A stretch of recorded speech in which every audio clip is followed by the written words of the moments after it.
Hai, saya ahli farmasi anda. Hari ini, saya akan berkongsi dengan anda mengenai kencing manis. Tahukah anda, glukosa darah juga dikenali sebagai gula darah. Gula darah penting kerana ia memberi kita tenaga. Kencing manis berlaku apabila darah anda mengandungi terlalu banyak gula. Pankreas kita boleh menghasilkan sejenis hormon iaitu insulin. Insulin boleh membantu gula memasuki ke dalam sel badan kita dan memberi kita tenaga.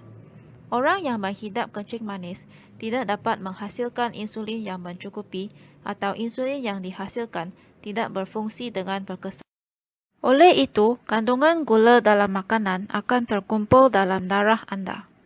Sekiranya gula darah dikawal dengan baik, paras gula darah yang normal adalah di antara 4.4 hingga 6.1 milimol seliter sebelum makan atau di antara 4.4 hingga 8 milimol seliter 2 jam selepas makan.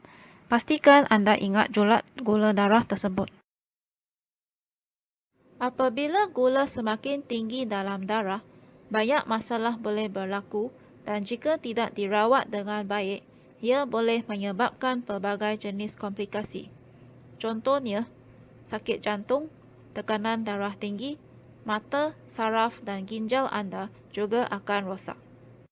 Anda mungkin berisiko mendapat jangkitan kaki jika ada luka. Pastikan anda kerap memeriksa kaki. Jika tidak, luka akan menjadi lebih besar dan sukar untuk sembuh, sehingga memerlukan amputasi kaki. Untuk mengurangkan paras gula darah, doktor anda akan suruh mengambil suntikan insulin atau pil bergantung pada keadaan anda. Sekiranya anda diberi suntikan insulin, anda disarankan untuk mengikuti keadaan penyimpanan insulin yang betul. Sila simpan kartridge insulin yang belum dibuka di dalam peti sejuk dalam suhu 2 hingga 8 darjah Celsius. Letakkannya di rak dalam kedudukan mendatar. Jangan letakkan di rak pintu atau di dalam peti ais. Setelah anda membuka atau menggunakan kartridge insulin, masukkannya ke dalam pen insulin dan simpan dalam suhu bilik dalam 30 darjah Celsius. Sila ingat bahawa insulin yang disimpan pada suhu bilik harus digunakan dalam tempoh 28 hari. Jangan dedahkan insulin kepada suhu panas dan cahaya. Apabila gula darah anda terlalu rendah, anda akan mengalami rasa pening, keliru, letih dan lapar, menggigil, berpeluh sejuk dan degupan jantung yang cepat. Sekiranya anda mengalami simptom-simptom ini, ia bermaksud anda menghidap hipoglycemia. Hipoglycemia berlaku sekiranya anda mengambil alkohol berlebihan, bersenam secara berlebihan, tidak makan setelah cucuk insulin atau dos insulin dicucuk secara berlebihan. Sebaik sahaja anda mula mengalami simptom ini, anda perlu makan gula ringkas dengan segera untuk meningkatkan paras gula darah dengan cepat.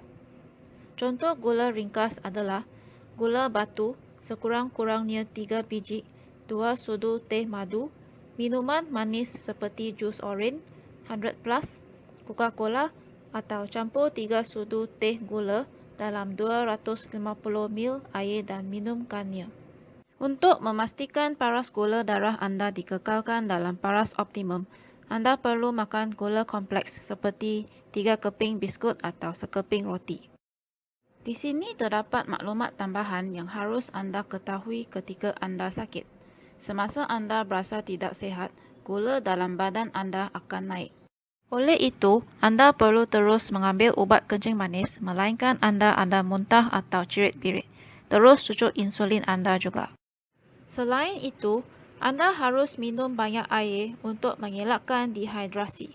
Jangan melangkah waktu makan walaupun anda tiada selera. Makanan alternatif seperti biskut, buah-buahan atau sup boleh dimakan. Juga penting untuk memeriksa paras gula darah anda sekurang-kurangnya 4 kali sehari. Sila berjumpa doktor sekiranya paras gula darah anda melebihi 15 milimol seliter. Terima kasih kerana sudi mendengar.